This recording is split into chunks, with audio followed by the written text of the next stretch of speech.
சமையல். இன்னைக்கு நம்ம வீடியோவில் பூரி ரெசிபி தாங்க பார்க்க போகிறோம். நிறையா பேர்த்துக்கு பூரி வந்து உப்பலாக வர மாட்டேங்குது அப்படின்லாம் நிறையா பேர் சொல்லுவாங்க.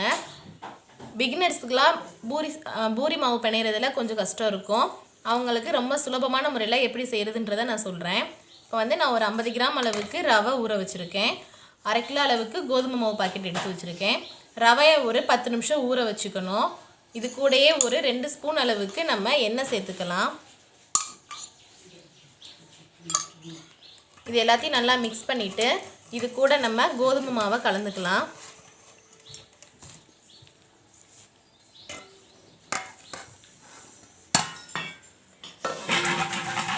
முதல் தண்ணி விடாமல் ரவையும் மாவையும் நல்லா இந்த மாதிரி ஒன்றா கலக்கி வச்சுக்கலாம். இந்த அளவுக்கு எல்லாத்தையும் நல்லா ஒன்றா மிக்ஸ் பண்ணிவிட்டு நம்ம கொஞ்சம் கொஞ்சமாக தண்ணி தெளித்து மாவை பிணைஞ்சிக்கணும்.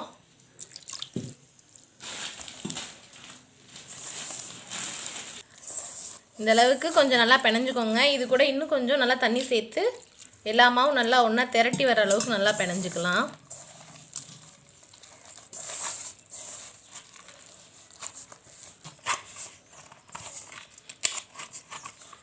நல்லா கொஞ்சம் கொஞ்சமாக தண்ணி விட்டு பிணைஞ்சாதான் நமக்கு பூரி வந்து சாஃப்டாகவும் உப்பலாகவும் வரும்.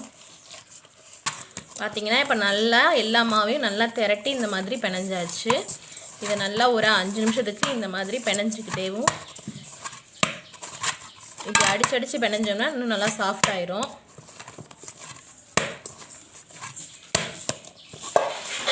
நல்லா பார்த்தீங்கன்னா கையில் ஒரு மாவு கூட ஒட்டலை, அந்தளவுக்கு நல்லா பிணைஞ்சாச்சு.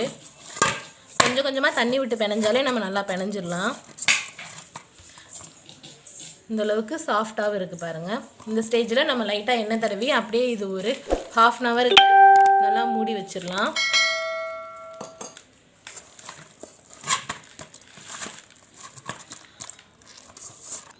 நல்லா இந்த அளவுக்கு சாஃப்டாக பிணைஞ்சு இதை நம்ம ஒரு 1/4 மணி நேரத்துக்கு ஊற வச்சிடலாம்.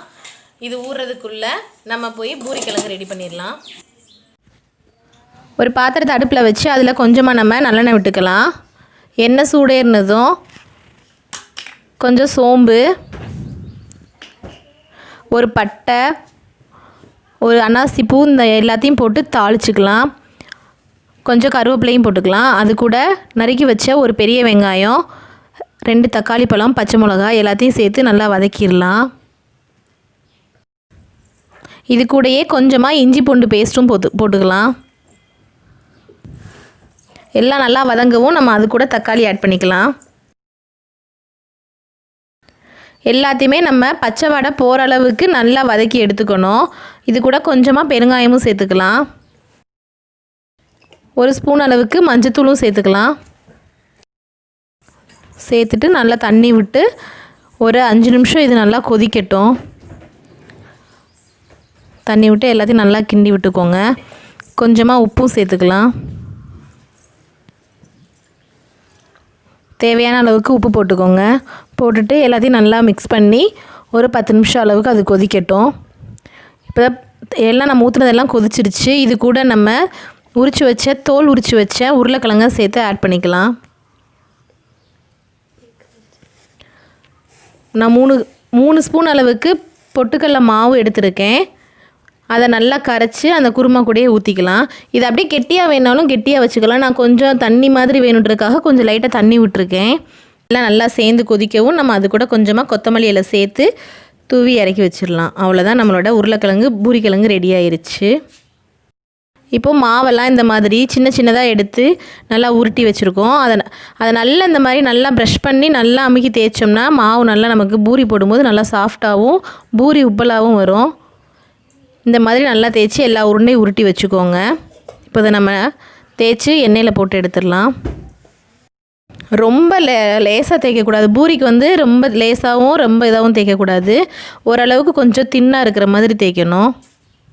அப்போ தான் நமக்கு எண்ணெயில் போடும்போது பூரி வந்து உப்பலாக வரும்.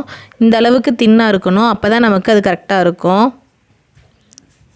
ரொம்ப லேசாக தேய்ச்சோம்னா பூரி வராது, அப்படி பொஸ்ஸுன்னு எந்திரிச்சு வராது. எண்ணெய் நல்லா சூடேறிடுச்சு. அதில் நம்ம போட்டுடலாம். பார்த்தீங்கனாலே தெரியும் எவ்வளோ சூப்பராக உப்பி வருதுன்னு பாருங்கள். நான் சொன்ன இந்த பதத்தில் எல்லாமே செஞ்சோம்னா பூரி நல்லா உப்பலாகவும் சூப்பராகவும் வரும். எண்ணெயும் நல்லா சூடேறி இருக்கணும், அப்போ தான் கரெக்டாக இருக்கும். பூரி நல்லா சூப்பராக ரெடி ஆயிடுச்சு.